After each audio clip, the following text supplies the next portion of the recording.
Access 125 BA6 mileage ഇഷ്യൂവിലെ final പാർട്ടിലേക്ക് ഏവർക്കും സ്വാഗതം. ഞാൻ യാസർ ഓട്ടോമൈറ്റ്. ആദ്യം ഞാൻ ഈ ECM എടുത്തിട്ട് ഒന്ന് പ്രോഗ്രാം ചെയ്യാൻ നോക്കി.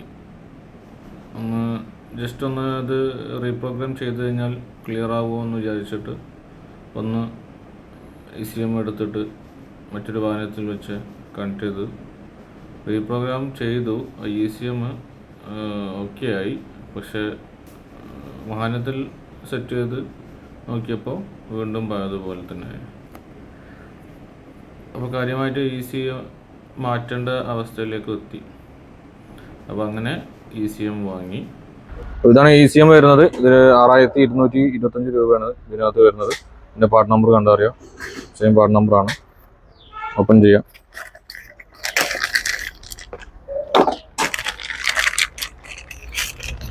ECM വരുന്നത്.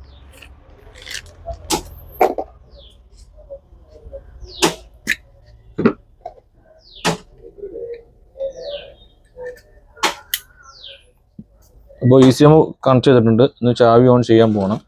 കീ ഓൺ ചെയ്യാം. ഉണ്ടല്ലേ? ഇപ്പോൾ സർക്യൂട്ട് ഓണിലല്ല. നമ്മൾ ക്രാങ്ക് ചെയ്യുമ്പോൾ മാത്രമേ ഇത് വരുള്ളൂ. നമ്മൾ സെൽഫ് ഒന്ന് ചെയ്ത് നോക്കാം.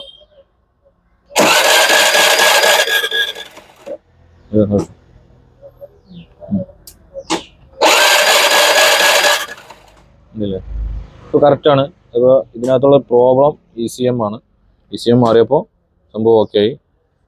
ഓക്കെ, അപ്പോൾ ഈ വണ്ടി സ്റ്റാർട്ട് ചെയ്ത് നോക്കാം. അപ്പോൾ പ്ലഗ് മാറാം. NG കട പ്ലഗാണ് ഉപയോഗിക്കാറ്. 140 ആണ് ഇതിൻ്റെ റേറ്റ് വരുന്നത്.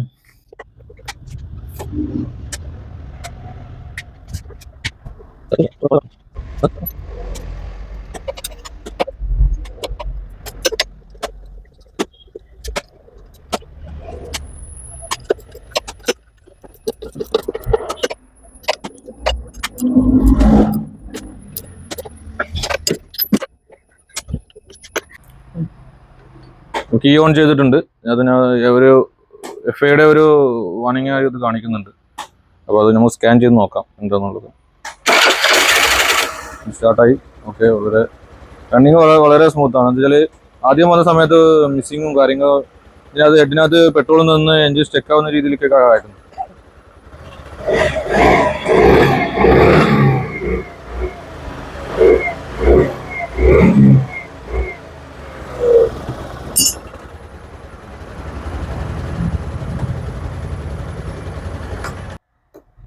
അപ്പോൾ ഇനിയുള്ള കാലങ്ങളിൽ നമുക്ക് ഇങ്ങനെയുള്ള ടൂൾസുകൾ ആവശ്യമാണ്. അതിൽ ഫ്യൂൽ ഗേജ്, ഇതിൻ്റെ പ്രഷർ അളക്കുന്ന ഫ്യൂൽ ഗേജാണ്.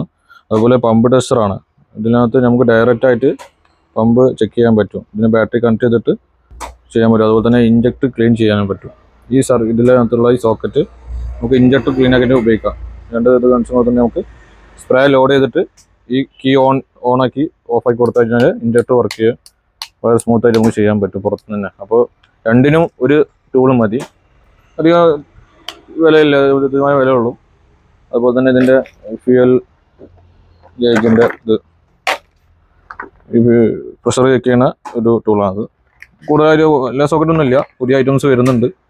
അത് നിങ്ങളെ കാണിക്കുന്നതാണ് അടുത്ത വീഡിയോയിൽ. അതുപോലെ തന്നെ ഞാനിപ്പോൾ ഉപയോഗിക്കുന്ന OBD 300 കിങ് എന്ന് പറഞ്ഞ ഒരു OBD ആണ്. ഇതിനകത്ത് ഒരുപാട് ഫങ്ഷൻസ് ഉണ്ട്.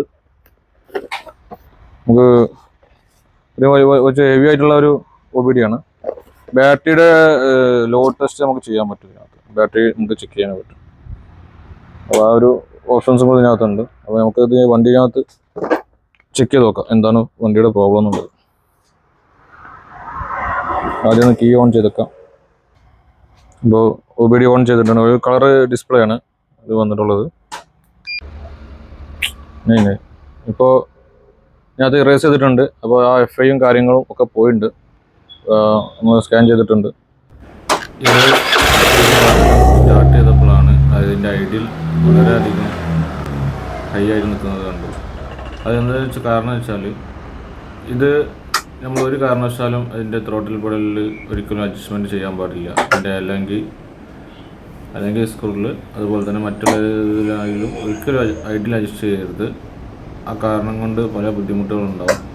അപ്പോൾ ഇപ്പോൾ ഓക്കെ എല്ലാം ക്ലിയറാക്കി വണ്ടി ഓക്കെ ആയി, പാർട്ടി സാറ്റിസ്ഫൈഡാണ്. ഒരുപാട് വർക്ക്ഷോപ്പുകളിലും ഒരുപാട് സർവീസ് സെൻ്ററുകളൊക്കെ കാണിച്ചിട്ടും പ്രശ്നം സോൾവ് ചെയ്യാത്ത ഒരു പ്രോബ്ലം സോൾവ് ആയതിൻ്റെ മുമ്പിൽ അദ്ദേഹം വളരെ സന്തോഷവാനാണ്. ഓക്കെ, വീഡിയോ ഇഷ്ടപ്പെട്ടാൽ എല്ലാവരും ലൈക്ക് ചെയ്യുക. Thank you.